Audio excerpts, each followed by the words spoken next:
Assalamualaikum warahmatullahi wabarakatuh. Perkenalkan, saya Siti Rohana Arifah dari SD Al-Falah Darussalam Sidoarjo, Jawa Timur.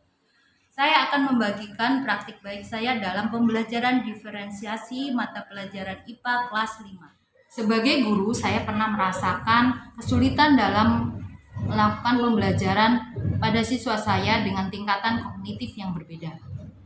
Ada siswa yang cepat tanggap dan ada siswa yang lambat tanggap dalam memahami materi yang saya berikan.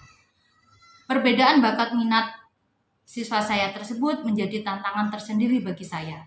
Untuk itu, saya perlu melakukan strategi pembelajaran yang memenuhi kebutuhan siswa saya dalam belajar. Sebagai guru, kita dapat melihat kebutuhan belajar murid berdasarkan 3 aspek, yaitu kesiapan belajar murid, minat murid, dan profil belajar murid. Untuk mendapatkan informasi tentang kebutuhan belajar murid, saya memperhatikan dengan seksama hasil penilaian formatif, perilaku murid, refleksi murid, dan terbiasa mendengarkan curhatan murid sehingga saya lebih mudah mengetahui kebutuhan mereka. Catatan tentang profil murid akan membantu saya menyesuaikan proses pembelajaran dengan kebutuhan murid-murid saya. Asesmen diagnosis baik secara kognitif maupun non-kognitif yang saya lakukan dapat membantu saya untuk mengetahui perasaan, latar belakang, keinginan, dan minat dari murid-murid saya. Selanjutnya, informasi tersebut saya gunakan untuk merancang pembelajaran yang sesuai untuk murid-murid saya, dan diharapkan murid saya dapat merespon dengan baik pembelajaran yang disampaikan dan memberikan pengalaman belajar yang tepat. Pada tahap pelaksanaan pembelajaran diferensiasi secara proses, saya meminta murid-murid untuk mencari informasi materi yang dipelajari, baik dari buku paket maupun buku digital dari aplikasi di laptop saya. Dari proses ini, saya menyiapkan beberapa pertanyaan untuk membantu murid mengkonstruksi sendiri pemahaman mereka tentang sistem peredaran darah. Panjang dan pendeknya jalur yang ditempuh, peredaran darah manusia dibagi menjadi peredaran darah kecil dan peredaran darah besar. Peredaran darah kecil berlangsung dari jantung ke paru-paru, kemudian kembali ke jantung lagi. Urutan peredaran darah kecil adalah serambi kanan, lalu ke bilik kanan, ke paru-paru, lalu ke serambi kiri. Berarti kalau peredaran darah besar berlangsung dari jantung ke seluruh tubuh kecuali paru-paru dan kembali ke jantung. Urutan peredaran darah besar adalah serambi kiri, lalu ke bilik kiri, ke seluruh tubuh, lalu ke serambi kanan. Ada 4 bagian jantung di sini. Ada serambi kanan, bilik kanan, serambi kiri, bilik kiri. Kalau peredaran darah kecil itu berarti darah dari mana? Dari serambi kanan dia ke bilik kanan, kemudian keluar menuju ke paru-paru. Kemudian dari paru-paru bertukar akan masuk ke serambi kiri. Nah, itu untuk peredaran darah kecil. Kalau peredaran darah besar itu dari serambi kiri yang dari paru-paru tadi, serambi kiri menuju ke bilik kiri, kemudian keluar menuju ke seluruh tubuh, kemudian dia akan kembali ke serambi kanan. Sampai sini bisa membayangkan alur darah itu lewat mana saja? Bisa. Kemudian akan kita lalui ke arteri pulmonalis, kemudian berhenti di paru-paru.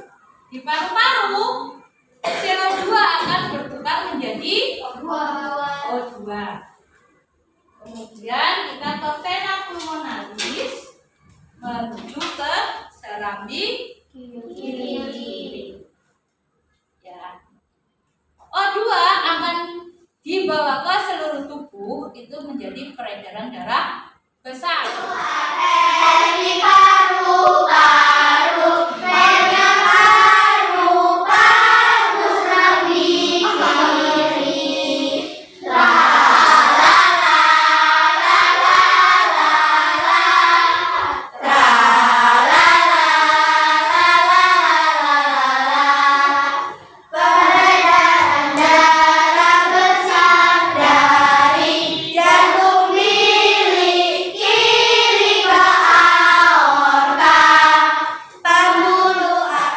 Kita mulai dari peredaran darah kecil dulu.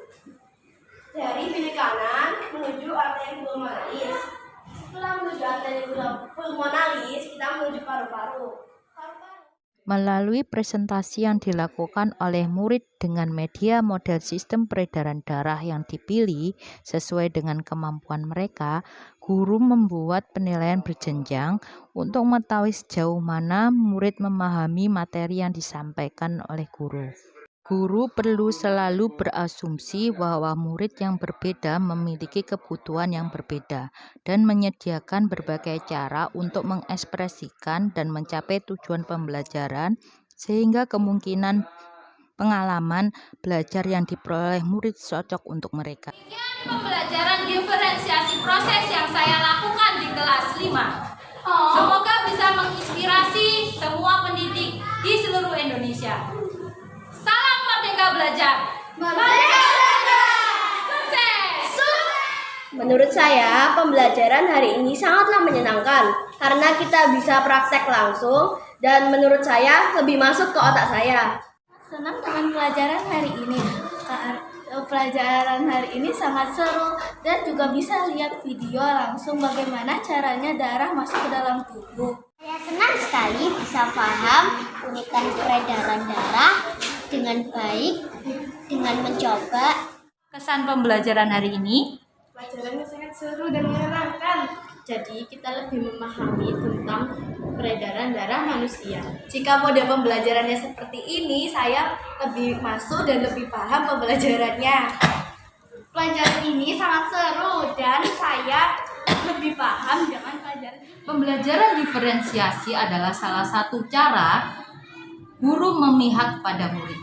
Dengan berbagai cara dan strategi, pembelajaran diferensiasi diharapkan dapat melentingkan potensi murid secara holistik. Tekankan kepada murid untuk selalu terbiasa melakukan refleksi di akhir pembelajaran dengan memberikan pertanyaan seperti apa yang telah kalian pelajari hari ini, apa yang telah kalian kuasai, dan apa yang akan kalian coba ke depannya. Tantangan kita sebagai guru adalah mencoba pembelajaran diferensiasi ini dan melihat seberapa jauh lentingan yang akan dicapai oleh murid-murid kita. Semoga video ini dapat menginspirasi kita semua untuk melakukan pembelajaran yang terbaik bagi murid kita dan memenuhi kebutuhan belajar murid-murid kita. Wassalamualaikum warahmatullahi wabarakatuh.